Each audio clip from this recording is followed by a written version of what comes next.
Hello everyone, in this video I'm going to show you how to select all photos on iPhone. Actually, it's very easy and quick, but you need to watch this video until the end so you won't skip any important steps.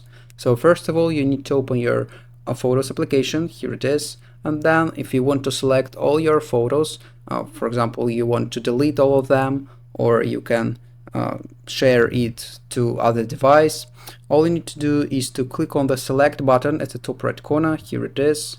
And then, as you can see, there is no button to select all your photos at once, but you can use this trick to do it.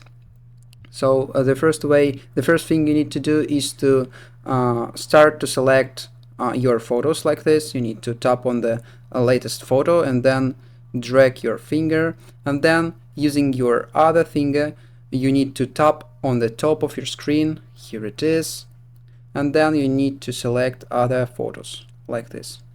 So, and as you can see, all photos are selected. You can delete all of them if you want, or do whatever you want. So, and that's all, and that's how to select all photos on iPhone.